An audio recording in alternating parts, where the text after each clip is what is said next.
bienvenue. Merci pour ce magnifique jingle. Je me présente, Bertrand Ducoin, je suis avocat au sein du cabinet Fidal ici à Rennes. Sébastien Duvier, je suis expert comptable à Rennes.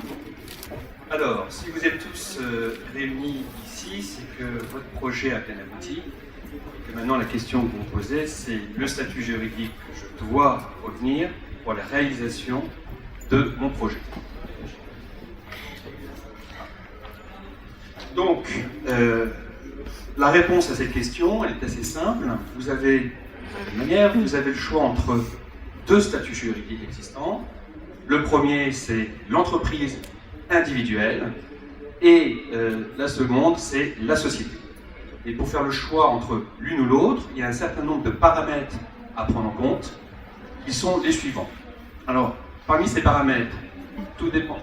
Vous avez la nature de l'activité exercée, est-ce qu'elle est commerciale, artisanale ou libérale. Le deuxième paramètre, c'est est-ce que vous souhaitez entreprendre seul ou bien avoir des associés ou être plusieurs pour la réalisation de ce projet. Le troisième, est-ce que vous avez un patrimoine propre que vous souhaitez absolument protéger. Ensuite, les besoins financiers, est-ce que votre projet demande de contracter un emprunt bancaire ou non. Ensuite, c'est la crédibilité vis-à-vis des partenaires, des banques, assureurs, fournisseurs. Certains sont plus enclins à vous aider si vous êtes un entrepreneur individuel ou si vous êtes une société. Ensuite, le fonctionnement de l'entreprise va avoir également son impact sur le choix du statut juridique, le régime d'imposition, bien entendu, ainsi que le régime social de l'entrepreneur et les coûts de création et de fonctionnement. Donc, comme je vous le disais tout à l'heure, vous avez le choix entre l'entreprise individuelle et la société commerciale.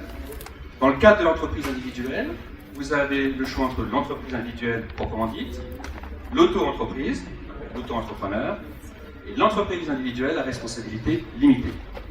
Avec cette particularité, c'est que l'auto-entreprise s'applique à la fois à l'entreprise individuelle ainsi qu'à l'entreprise individuelle à responsabilité limitée. On va voir ça tout à l'heure. Et la deuxième option, c'est la société commerciale. Et parmi la société commerciale, vous aurez le choix entre la SARL ou le URL et la SAS ou la SASU.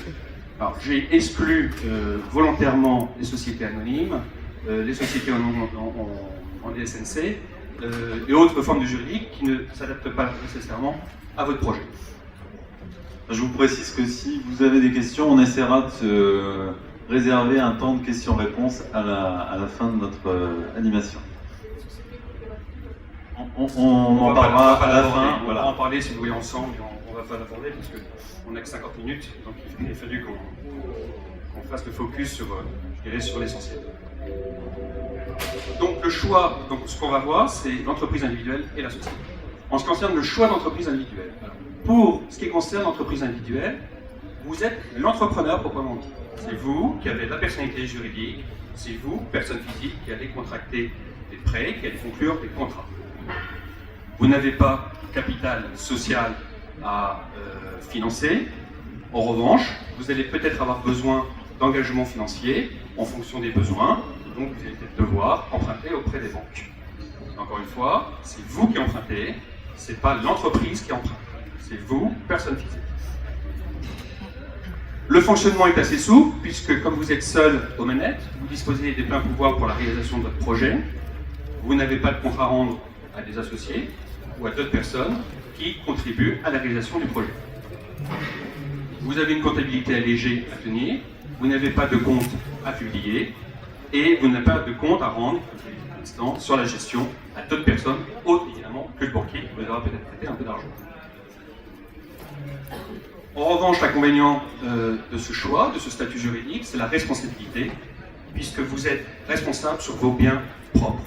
C'est-à-dire que si vous empruntez auprès d'une banque, elle va vous demander des garanties, peut-être ou non des garanties, mais souvent le cas, on vous donne des garanties. Si en revanche, les garanties ne sont pas suffisantes pour recouvrer la créance, parce que votre dette, à ce moment-là, elle sera en droit de saisir vos biens propres, c'est-à-dire votre maison, votre résidence secondaire, si vous en avez une, vos biens mobiliers, etc. Sauf si, effectivement, puisque depuis quelque temps, vous avez la possibilité de protéger votre résidence principale ainsi que votre résidence secondaire si vous en avez une, en faisant une déclaration d'insaisissabilité auprès d'un notaire. C'est-à-dire que vous allez déclarer l'existence de ce patrimoine que vous souhaitez impérativement protéger auprès de vos différents créanciers. Alors c'est très difficile à prononcer, mais c'est en fait une formalité assez simple qui consiste à déclarer auprès des tiers que vous mettez de côté, si je puis dire, votre patrimoine immobilier. Quelques éléments de réflexion sur la fiscalité de l'entreprise individuelle. Premier point, ce qu'il faut bien comprendre, c'est que d'un point de vue fiscal et du point de vue des charges sociales, la base de calcul et la rémunération finalement de l'exploitant, l'entrepreneur individuel, la base dans l'esprit du législateur, la base de rémunération, c'est le bénéfice. Donc, même si vous ne prélevez pas l'intégralité du bénéfice de l'entreprise, vos charges sociales et votre impôt sur le revenu, si vous êtes imposable, seront calculés sur ce bénéfice. Donc après déduction de toutes les charges au réel ou forfaitairement, on y reviendra. Donc pas de déduction de votre rémunération à l'intérieur de cela et possibilité, si vous le souhaitez, d'opter pour le régime micro-entreprise qui est proche du statut auto-entrepreneur. En fait, juste une précision, c'est que vous ne percevez pas de salaire proprement dit, c'est-à-dire que la rémunération que vous allez percevoir, vous avez le chiffre d'affaires, moins les différentes dépenses que vous avez occasionnées dans le cadre de la fonctionnement de l'entreprise. Et il n'y a pas de salaire versé.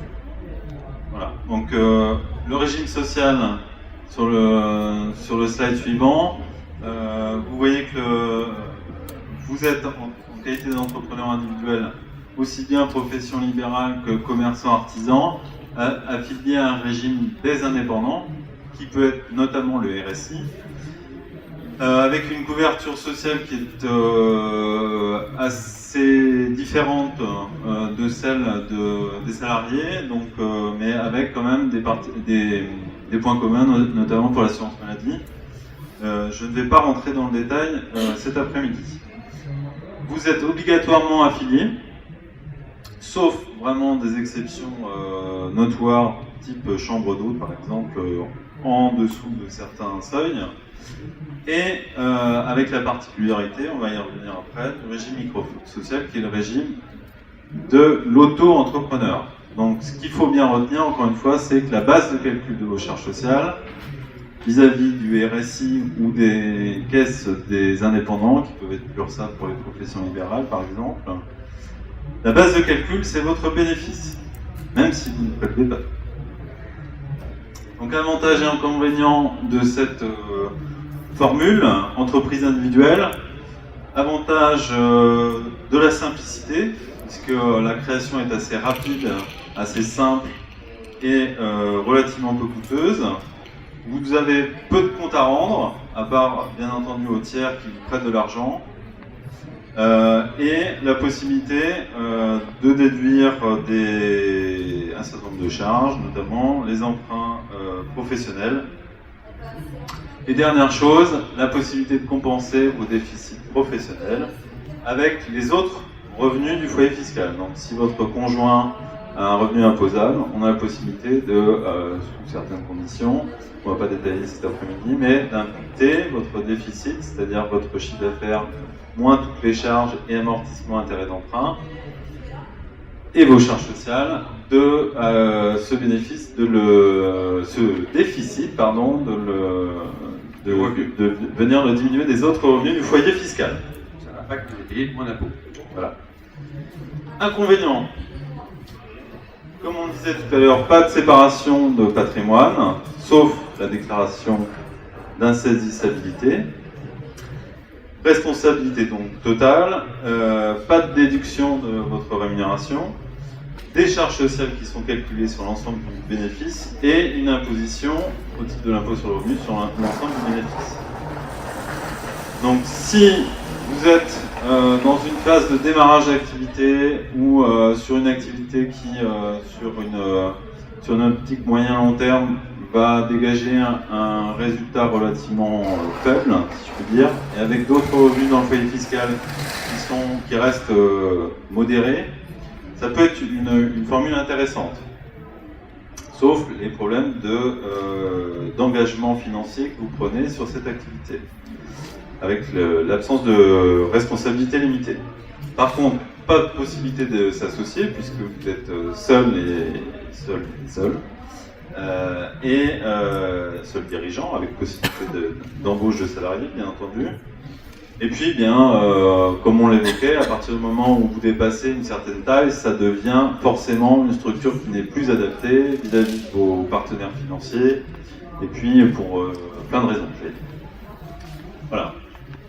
Là, on vient de voir l'entreprise individuelle. Après, sous-variante d'entreprise individuelle qui s'applique à l'entreprise individuelle et également à l'entreprise individuelle à responsabilité limitée, qu'on verra après, qui est l'auto-entrepreneur. Donc c'est la formule super light qui existe depuis quelques années. Avec, si vous situez en dessous des seuils de chiffre d'affaires qui sont là, donc 32 600 € pour la prestation de service, 81 500 € pour les activités de négoce notamment. Si vous êtes en dessous de ces seuils de chiffre d'affaires, vous pouvez choisir le statut auto-entrepreneur. Alors, première mise en garde sur ces seuils, ce sont des seuils qui sont appliqués et calculés en équivalent année complète. C'est-à-dire que si vous démarrez votre activité le 1er novembre 2013, eh bien le chiffre d'affaires que vous allez réaliser en novembre et décembre va être multiplié par 6 pour avoir un équivalent annuel, pour apprécier si vous êtes en dessous ou pas de ces seuils. Donc on peut, si on démarre en condamné, très rapidement finalement dépasser les seuils du statut auto-entrepreneur et se placer automatiquement dans le statut entreprise individuelle que l'on évoquait tout à l'heure. Très grande simplicité, on va le voir, pour la création de cette entreprise en statut auto-entrepreneur. Donc c'est effectivement un statut qui vous permet en quelques minutes, j'allais dire, presque, de vous faire enregistrer ou non auprès du registre du commerce. Donc vous n'êtes pas forcément immatriculé au registre du commerce et des sociétés, mais vous aurez un numéro SIRET et vous pourrez ensuite, après réception de votre numéro SIRET, déclarer et payer vos charges sociales en ligne sur Internet. Parce que c'est toujours le cas, c'est-à-dire qu'on paye les charges sociales au fur et à mesure des encaissements. Voilà. Donc l'intérêt, c'est que vous n'avez pas de minimum de charges sociales à payer si vous ne réalisez pas de chiffre d'affaires. Donc demain, vous démarrez votre activité, pas de chiffre d'affaires, vous allez vous inscrire en qualité d'auto-entrepreneur, vous n'aurez pas de charges sociales à payer vraiment au tout début de votre activité. Et puis si à un moment donné vous avez un creux dans des mois d'été par exemple, eh bien vous ne payez pas non plus de charges sociales sur ces mois-là. Donc paiement des charges sociales au mois ou au trimestre en fonction de votre chiffre d'affaires. Donc les avantages et les inconvénients, je vous les ai déjà évoqués. Une grande simplicité, pas de charges sociales s'il n'y a pas de revenus. Par contre, les inconvénients majeurs, c'est que vous êtes limité, vous avez vu, en termes de plafond de chiffre d'affaires. Donc ça reste adapté, si je puis dire, à des activités de faible ampleur. Généralement, ce statut auto-entrepreneur doit être réservé pour un complément d'activité ou vraiment un lancement d'activité où vous ne savez pas précisément quel est le marché sur lequel vous allez aller. Vous souhaitez un petit peu tâter le terrain en démarrage et sans prendre trop d'engagement et sans trop de formalités. Voilà. Donc évidemment, si vous êtes dans une phase d'investissement, si vous rachetez un fonds de commerce, bien entendu, c'est absolument inadapté comme formule. On vient de voir l'entreprise individuelle, l'auto-entrepreneur. Troisième volet de l'entreprise individuelle, c'est le IRL, l'entreprise individuelle à responsabilité limitée. Comme on l'a vu tout à l'heure, l'entreprise individuelle proprement dite a cet inconvénient, c'est que l'entrepreneur est responsable de manière illimitée sur ses fonds propres, sauf déclaration d'insatisfaction. Le législateur est intervenu en 2010 pour limiter la responsabilité de l'entrepreneur individuel. En d'autres termes, c'est de circonscrire l'ensemble des biens utilisés dans le cadre de l'exercice de l'activité professionnelle, circonscrire ces biens pour que les créanciers ne puissent saisir que ces biens-là et non pas le patrimoine privé de l'entrepreneur individuel.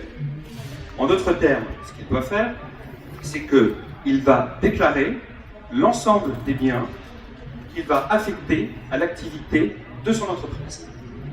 Il va les déclarer, il va devoir donner un montant. Si par la suite il n'est pas en mesure de payer un créancier et que le créancier envisage de saisir ses biens, il pourra saisir que ses biens dits professionnels. Il ne pourra pas saisir ses biens propres.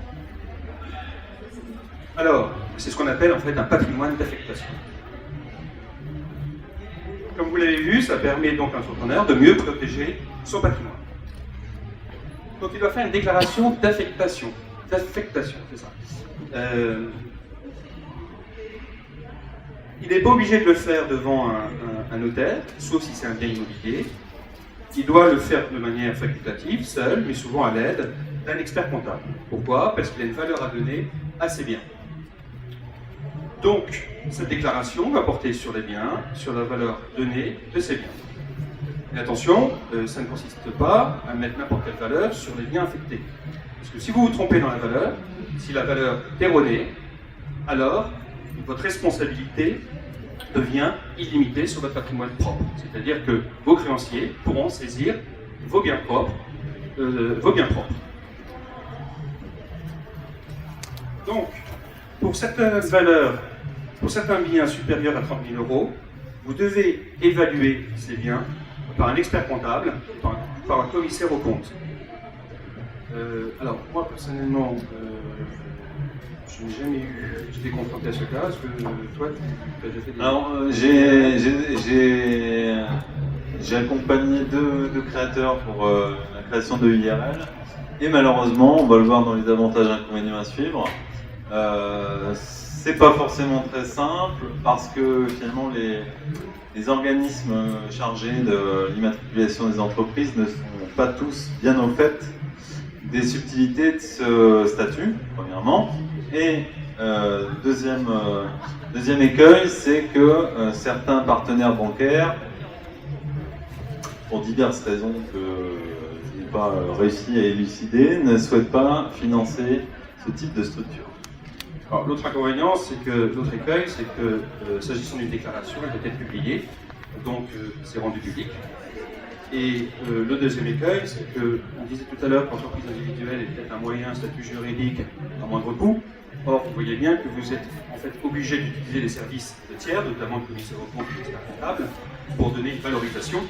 Et d'une certaine manière, il faudra toujours vous associer auprès d'un professionnel pour donner la bonne valeur, parce que si vous vous trompez dans la valeur qui est donnée à ces biens affectés, votre responsabilité peut porter sur vos biens propres. Donc finalement, en pratique, si on peut même aller à la conclusion, c'est très peu utilisé. Aujourd'hui, c'est un véritable flop, en fait, hein, parce qu'il y a d'autres statuts juridiques qui sont nettement plus intéressants que l'IRL et qui protègent même mieux l'entrepreneur que dans ce cadre-là, et on verra tout à l'heure justement par les sociétés. On va peut-être avancer rapidement sur ce statut de URL. Tu as d'autres... Ouais. Si, on peut peut-être parler de l'imposition. C'est la même chose que l'entreprise individuelle, c'est-à-dire qu'on est imposé sur le revenu, on a une exception, c'est qu'il y a la possibilité pour l'entrepreneur de se soumettre à l'impôt sur les sociétés, dont le taux est inférieur à l'impôt sur le revenu, si également vous êtes soumis à un régime, si votre barème progressif est vraiment très élevé. C'est peut-être le principal avantage, si je puis dire. Donc une imposition sur les bénéfices, premier niveau impôt société, et deuxième niveau vos revenus prélevés sur le IRL, donc votre rémunération prélevée, cette fois-ci, est soumise à la charge sociale et à l'impôt sur le revenu. Bon, les inconvénients sont les mêmes que les inconvénients qu'on a évoqués tout à l'heure pour l'entreprise individuelle, et auxquels on peut ajouter effectivement l'obligation de devoir donner une valeur à ces biens qui sont ajoutés.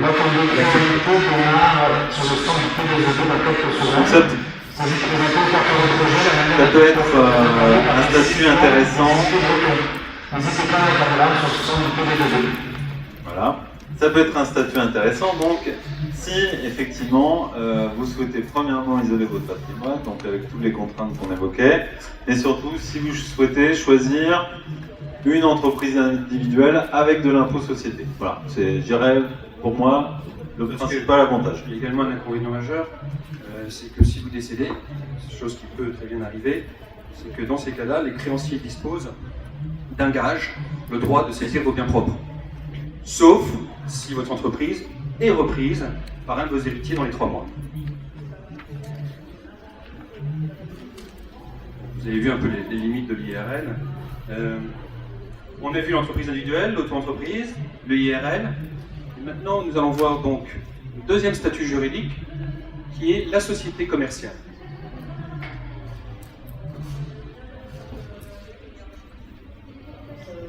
Voilà. Juste pour rappel, qu'est-ce qu'une société? Une société est avant tout un contrat. Un contrat qui est conclu entre 2 ou plusieurs personnes qui conviennent de mettre quelque chose en commun en vue de se partager le bénéfice. Ce contrat n'est autre que les statuts. Les statuts, en fait, régissent les relations entre les associés, puisque les personnes qui vont signer ce contrat, ces statuts, sont des associés. En rédigeant ces statuts, en les signant, ensuite, en faisant les formalités pour la constitution de la société, vous allez créer ce qu'on appelle une société. Cette société va avoir une personnalité juridique propre. Elle sera propre, elle sera distincte de celle du gérant, de celui qui va gérer la société, et distincte de celle de ses associés. Donc on a bien la création d'une nouvelle personne qui est la société. En d'autres termes, ce qui est très important sur le plan juridique, c'est que pour la signature des contrats, ce n'est pas l'entrepreneur qui va signer les contrats, mais juridiquement ce sera la société qui va signer les contrats, qui va être engagée. Donc pour créer une société, vous devez faire des apports. Alors vous pouvez, tout à l'heure je parlais d'un contrat signé entre 2 personnes, il y a certaines particularités puisque vous pouvez avoir des sociétés où vous n'avez qu'un seul associé, c'est-à-dire que vous aurez comme signataire des statuts une seule personne. Les associés doivent faire des apports, donc ils vont apporter soit du cash, du numéraire, ils peuvent apporter également faire des apports en nature, c'est-à-dire des biens dont ils sont propriétaires qui vont apporter à la société dans le cadre de fonctionnement qui vont être utilisés dans le cadre d'un fonctionnement de la société, et puis des apports en industrie qui est en fait le savoir-faire. En rémunération de ces apports, puisqu'il y a un transfert de propriété, vous apportez à la société, en rémunération de ces apports, l'associé va détenir ce qu'on appelle des parts sociales pour les SARL ou des actions pour les SAS. Vous faites des apports, la société réalise donc votre projet, elle exerce son activité, et si elle va engranger donc déjà un chiffre d'affaires, elle va avoir des dépenses, et si vous faites le chiffre d'affaires moins les dépenses, vous aurez ce qu'on appelle, si c'est positif, le bénéfice, si c'est négatif, les pertes. C'est assez simple de créer la société, comme je vous l'ai dit, il suffit de signer les statuts, de les enregistrer au greffe, et les greffes vous donnera donc ce qu'on appelle un CADIS, qui est la carte d'identité en fait de la société. Alors, élément très important, une très bonne entente entre associés, c'est ce qu'on appelle l'affectio societatis, que je traduis très mal en latin par la volonté de s'associer et de faire ensemble, mais c'est un élément déterminant, c'est-à-dire qu'au-delà de l'aspect juridique, au-delà de l'aspect financier, il faut avoir envie et avoir la capacité de pouvoir travailler ensemble au quotidien, et parfois avec un temps passé au sein de la société qui peut être supérieur du temps passé par ailleurs dans son foyer. Voilà. Donc c'est un élément déterminant dans la bonne marche en dehors des aspects fiscaux et autres, c'est un élément déterminant dans la bonne marche des affaires et de la société. Oui, c'est important aussi dans la rédaction des statuts. C'est d'être très diligent sur la manière de rédiger les statuts, puisque finalement vous allez inscrire en marbre d'une certaine manière les relations avec vos associés. Donc il est important de prévoir le cas échéant ce qu'on appelle une procédure d'agrément, c'est-à-dire que si votre associé envisage de céder des titres à un tiers, mais que vous ne voulez pas avoir ce tiers à vos côtés, au sein de la société, à ce moment-là, on a une procédure qui doit être respectée, qui est la procédure d'agrément, c'est-à-dire que l'ensemble des associés doivent agréer ou non la cession de ces parts à un tiers. S'il y a un refus d'agrément, les associés qui existent, qui sont dans la société, ont la possibilité de racheter les titres. Ce qui évite, dans ces cas-là, d'avoir un tiers qui intervient à vos côtés, un tiers que vous ne souhaitez pas nécessairement. Donc, aussi, ce qui est important pour vous créer votre société, c'est d'éviter le 50-50. Si vous êtes à 50-50, vous pouvez, pour certaines décisions collectives des associés, vous retrouver dans une situation de blocage. Parce que s'il y en a un qui dit non, la décision ne peut pas être prise. Moi, j'ai suivi une société qui était une SARL, il était à 50-50 depuis plusieurs décennies. Les comptes n'ont pas été approuvés depuis longtemps. Pourquoi ? Parce qu'il y avait toujours un associé qui disait non. Je passe évidemment les relations qui étaient excellentes entre les deux. Donc il faut toujours garder une majorité. Il faut qu'au moins un des associés ait la majorité pour pouvoir imposer son point de vue. Donc pour constituer une SARL, alors juste un peu de sémantique, l'URL c'est une SARL, sauf que vous n'avez qu'un seul associé. Dans une ARL, vous avez un seul associé, dans une SARL, vous en avez deux, et vous ne pouvez pas dépasser la limite de 100 associés. Je vous rassure, il y a peu de SARL à plus de à 100 associés. Les associés vont désigner ensuite ce qu'on appelle le gérant. Le gérant, c'est lui qui va gérer la société. C'est lui qui va représenter la société à l'égard des tiers. C'est-à-dire que c'est lui qui va être le bras droit, le bras armé de la société. Comme je vous l'ai dit tout à l'heure, la société est une personnalité juridique, mais elle est représentée par une personne dite physique, qui est le gérant.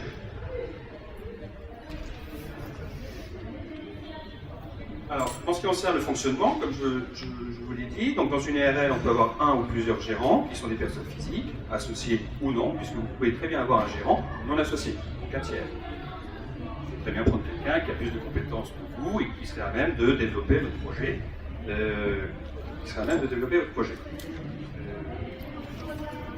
Voilà. Donc, dans le fonctionnement, donc on est bien après ce slide. Voilà. Vous voyez, voilà. Donc, dans le fonctionnement, il y a une chose, c'est que les comptes annuels doivent être approuvés. Et qu'une fois par an, les associés doivent se réunir pour l'approuver. L'URL, c'est pareil. Vous allez dire, c'est un peu étonnant parce que l'associé est unique. Comment il peut approuver les comptes? C'est très simple. Vous avez un procès-verbal de décision d'associé unique et il approuve les comptes. Alors, il y a eu beaucoup depuis 2008. On a allégé cette procédure parce que l'associé unique ne pouvait approuver les comptes que si un rapport de gestion avait été fait par le gérant. Un rapport de gestion, c'est en fait un rapport d'activité sur la société, sur l'exercice passé et sur les premiers mois de l'exercice en cours. Donc, la loi du 4 août 2008 est venue dire qu'il n'est pas obligatoire de déposer ce rapport de gestion si l'associé unique est une personne physique et également gérant. Ensuite, en 2009, on a dit que l'associé unique, personne physique, est également gérant et dispensé d'établir un rapport de gestion. On aménage. Et puis, depuis la loi du 22 mars 2012, qui a été appliquée depuis 1er septembre 2012, vous n'avez plus l'obligation de déposer au greffe le rapport de gestion si vous devez en faire un, et également vous n'avez que les comptes à déposer au greffe. En principe, vous n'êtes pas obligé d'avoir des commissaires aux comptes, sauf si vous dépassez deux des trois seuils qui sont ici, c'est-à-dire un total de bilan supérieur à 1 155 000 €, un chiffre d'affaires supérieur à 3 100 000 et si vous avez plus de 50 salariés. Ou si vous le souhaitez. En ce qui concerne la SARL, donc c'est une ARL mais avec plusieurs associés.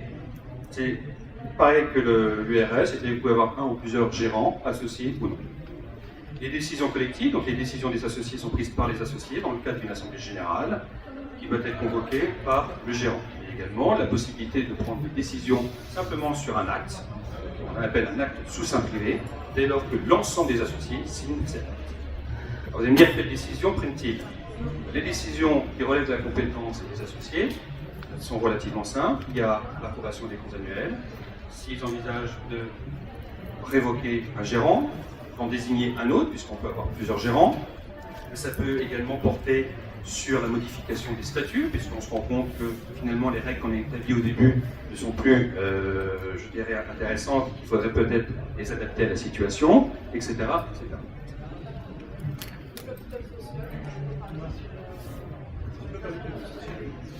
Alors c'est une excellente question. J'ai complètement oublié de vous parler du capital social, effectivement, puisqu'aujourd'hui, il n'y a plus de minimum. C'est pour voir si vous suiviez, mais...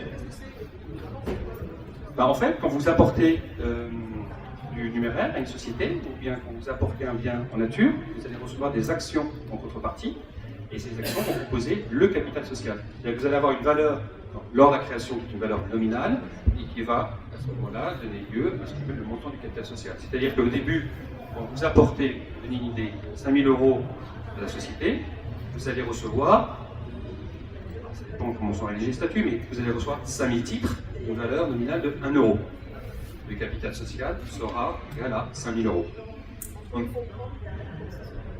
Alors, le capital social est à l'intérieur des fonds propres. En fait, les fonds propres, c'est le capital social, premier niveau, plus un certain nombre de résultats, de réserves accumulées par la société au fil de son existence. Par exemple, sur les bénéfices dont on vous parlait tout à l'heure, si les associés, lors de l'approbation des comptes, ou même en dehors de l'approbation des comptes, décident de distribuer des bénéfices à titre de dividendes, ils vont les garder pour eux. En revanche, ils décident de les mettre en réserve. À ce moment-là, ils vont être dans les fonds propres. Voilà, c'est un peu le plan d'épargne de la société.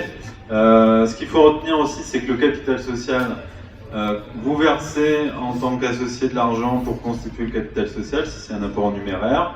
Vous versez 1 000 €. Ces 1 000 €, c'est de l'argent qui est bloqué, mais qui n'est pas bloqué dans le sens où on ne peut pas l'utiliser. C'est de l'argent que vous ne pouvez pas, vous, en tant qu'associé, récupérer, en tout cas pas tout de suite. Et par contre, vous pouvez bien entendu l'utiliser pour réaliser des investissements. Ça peut être votre apport personnel pour racheter un fonds de commerce, par exemple, etc. etc. Oui, c'est pas de l'argent bloqué. C'est-à-dire que quand vous apportez cet argent pour former le capital social, c'est un argent que va utiliser la société. Donc, elle va utiliser dans le cadre de son fonctionnement. Ça peut financer l'acquisition d'ordinateurs, ça peut être utilisé pour le paiement des loyers, etc. Donc, c'est pas de l'argent bloqué, c'est-à-dire que c'est pas de l'argent que vous ne pouvez plus utiliser. C'est de l'argent qu'utilise la société.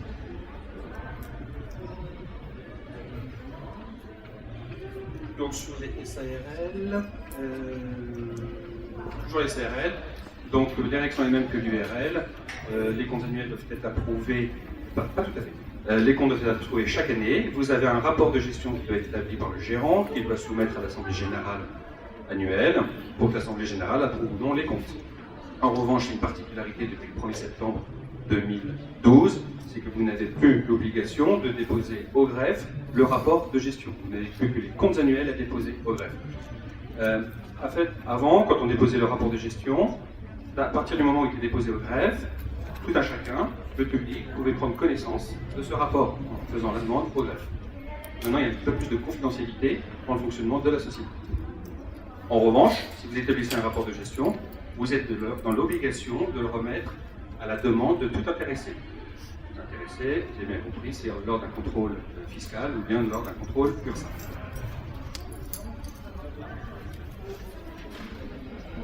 Donc, sur le choix de la société URL et SARL, la responsabilité, ce qui est important, c'est que la responsabilité des associés est limitée à leur apport.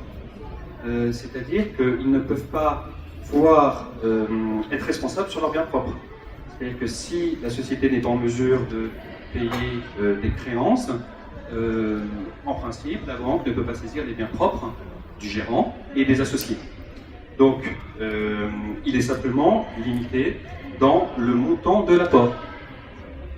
Comme toujours, il y a un certain nombre d'exceptions. Si vous êtes caution à titre personnel d'un emprunt contracté par la société, bien entendu, vous restez caution à titre personnel, même si la responsabilité, la forme de la société était une forme à responsabilité limitée. Deuxième exception, pour en dire vraiment deux mots, c'est si vous êtes gérant de société et que vous faites ce qu'on appelle des fautes de gestion, donc détournements et autres, on vous en passe, c'est assez exceptionnel. Faute de gestion qui contribue à l'insuffisance de l'actif, et vous pouvez être tenu responsable sur vos biens propres à la condition que la société est en liquidation judiciaire et que vous avez commis des fautes de gestion qui ont contribué à cette insuffisance d'actifs. Germaine, ça arrive assez peu. Assez peu. Non, parce que effectivement, bon, on ne va pas vous expliquer les liquidations judiciaires parce que c'est pas l'objet de l'animation, mais les créanciers gagistes, enfin en tout cas les créanciers des banques, cherchent par tout moyen, de voir leurs créances payées. Là, je parle des banques, mais c'est surtout l'État, l'URSSAF et l'administration fiscale qui intervient. Alors, concernant le régime fiscal de ces sociétés, je vais un petit peu aller en parallèle des slides qui vous sont présentés. Ce qu'il faut retenir, c'est que vous êtes en société, vous avez toujours le choix en EURL de prendre l'impôt société. En SARL, si vous êtes entre associés, qui ne sont pas de la même famille, ou si vous choisissez dans les 5 premières années, vous pouvez être en impôt société. Enfin, plus exactement, vous pouvez choisir dans les 5 premières années de ne pas être soumis à l'impôt société en SARL. Oui, parce que juste une petite précision, c'est que quand vous êtes personne physique associée de l'URL, la société est par principe soumise à l'impôt sur le revenu. Voilà. C'est-à-dire qu'en fait, les bénéfices de la société ne sont pas imposés au niveau de la société, au niveau des associés sur l'impôt sur le revenu. Donc c'est le même système que pour l'entreprise individuelle de tout à l'heure. Donc c'est intéressant, effectivement, parce que c'est souvent le cas au début, dans les premières années du démarrage, dans le cadre du démarrage de la société ne va pas réaliser des bénéfices tout de suite. Il y aura surtout des pertes. Donc c'est peut-être intéressant de rester à l'impôt sur le revenu, parce que ces pertes vont pouvoir s'imputer sur le revenu du foyer fiscal. Donc ça va permettre au couple de payer moins d'impôts. Donc quand on est à l'inverse en impôt société, donc je vous rappelle, il y a 2 niveaux, j'allais dire. Il y a votre imposition, vous, en tant que gérant de cette société, où vous êtes imposé sur vos rémunérations de gérant, donc les prélèvements que vous réalisez qui sont décidés par la société. Sur ces prélèvements, vous allez acquitter des charges sociales. Et éventuellement, si la société vous verse ce qu'on appelle des dividendes, c'est-à-dire une distribution d'une partie du résultat réalisé par la société, eh bien, vous êtes imposé à l'impôt sur le revenu sur ces dividendes. Et désormais, depuis le 1er janvier 2013, vous allez aussi payer des charges sociales sur ces dividendes distribués en SARL. Donc, ce qu'il faut bien retenir, c'est que à partir du moment où la société vous verse une rémunération ou un dividende, vous payez de l'impôt sur le revenu à titre personnel. Enfin, c'est un revenu soumis à l'impôt sur le revenu à titre personnel. Et c'est un revenu soumis à charge sociale dorénavant. À l'intérieur de la société, vous allez pouvoir constater une charge qui va être la rémunération du gérant, des gérants, ainsi que les charges sociales correspondantes. Donc on a un premier niveau de bénéfice qui va correspondre à peu près à celui de l'entreprise individuelle et duquel on va déduire la rémunération du ou des gérants. Et c'est ce résultat qui va être soumis à l'impôt sur les sociétés, donc au taux de 15% jusqu'à 38 000 euros et au-delà de 38 000 euros, 33,33% actuellement. Bientôt 38. Si la loi de finances est adoptée.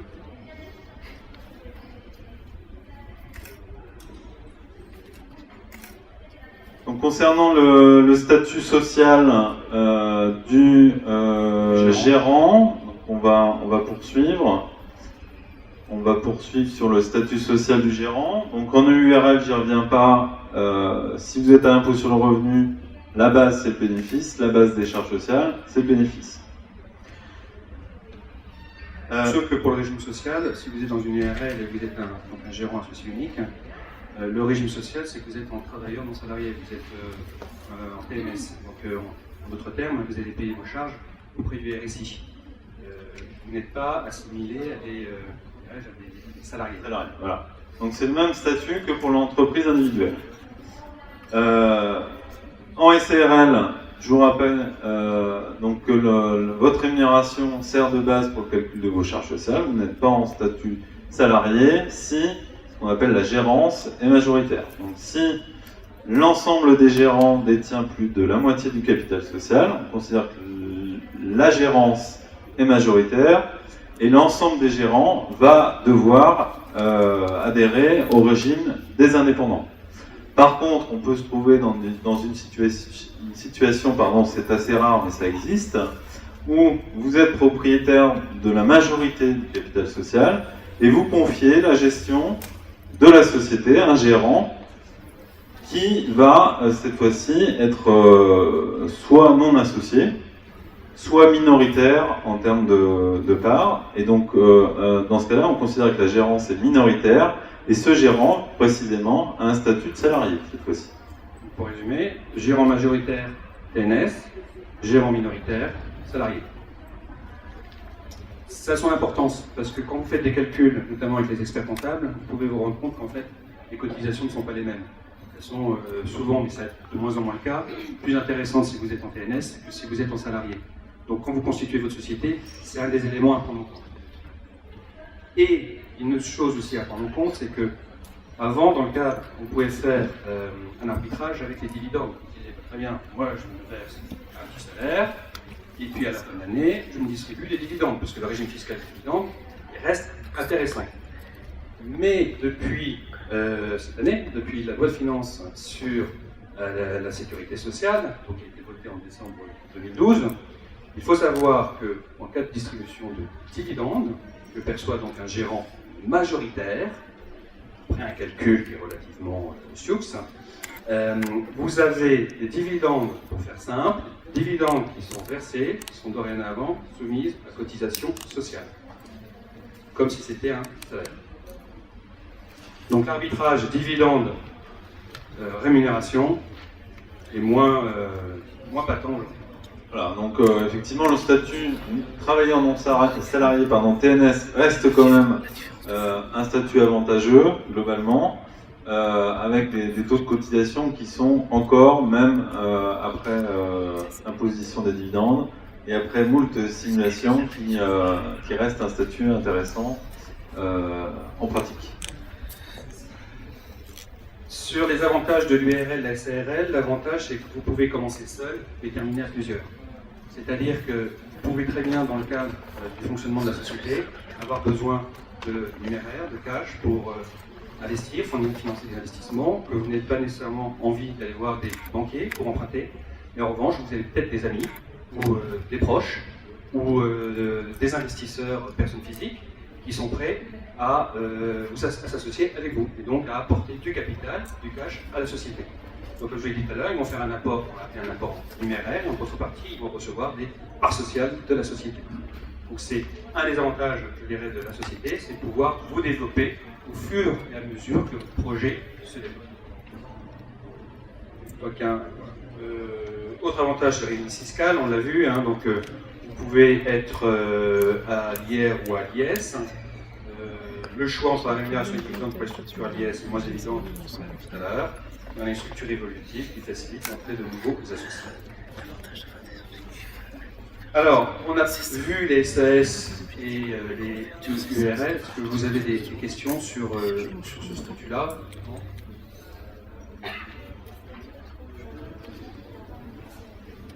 Pour la même activité? Oui, oui. Non, pardon. Alors, moi, mais on ne peut pas être gérant de société, de SARL, et avoir à côté, pour la même personne, le statut auto-entrepreneur. Ça fait partie des exclusions du statut auto-entrepreneur. Juste, après je vous laisserai peut-être parler si vous avez des questions. On va aller très rapidement sur l'autre forme de société qui est la SAS. Parce que la SAS peut avoir un certain nombre d'avantages par rapport à la SARL. La SAS est une société commerciale comme une SARL, sauf que vous n'allez pas avoir des parts, vous allez avoir des actions. L'avantage, vous pouvez créer seul ou à plusieurs une SAS. Il n'y a pas de capital social minimum. Vous pouvez être assujettir la SAS à l'impôt sur le revenu pendant 5 exercices. Après ces 5 exercices, vous avez opté à l'IR, elle est à l'impôt sur les sociétés. Si vous n'optez pas à l'IR, elle sera à l'impôt sur les sociétés depuis le début. En revanche, vous avez une très très grande liberté dans la rédaction des statuts, c'est-à-dire que vous pouvez accorder à certains associés, ne pas leur accorder le droit de vote, donc ils sont simplement intéressés aux bénéfices, c'est-à-dire que vous gardez le contrôle dans les votes que doivent prendre les associés. Vous avez la possibilité que ne peut pas faire, par exemple, une SARL, c'est de trouver d'autres moyens de financement, que sont par l'émission de valeurs mobilières donnant accès au capital, c'est-à-dire des obligations converties en actions et autres valeurs pas citées ici. Donc ça permet de mieux s'adapter en fait à l'évolution de votre projet. La SAS, depuis 2009, vous n'avez pas l'obligation d'avoir des commissaires aux comptes au début. Vous ne pouvez en avoir que si 2 seuils sur 3 sont réunis, mais c'est des seuils qui sont inférieurs à ceux qu'on a vus pour la SARL, c'est-à-dire que le total de bilan supérieur à 1 million d'euros, chiffre d'affaires supérieur à 2 millions, et non moyenne de salariés supérieur à 20. Si vous dépassez 2 de ces 3 seuils, vous êtes dans l'obligation d'avoir des commissaires aux comptes. Le régime social du président. Donc le président n'est pas en TNS, n'est pas un travailleur non salarié. Le président, qui est en fait le représentant légal, qui est en fait l'équivalent du gérant dans une SARL, qui va représenter la société intermédiaire, est soumis au régime général de la sécurité sociale et du statut de salarié. Et jusqu'à présent, et jusqu'à maintenant, ça nous a changé, mais les dividendes qui sont distribués ne rentrent pas dans la base de calcul des charges sociales du président. Ils ne sont pas soumis à cotisation sociale. Et comme le changement c'est bientôt, ça risque de changer. Voilà.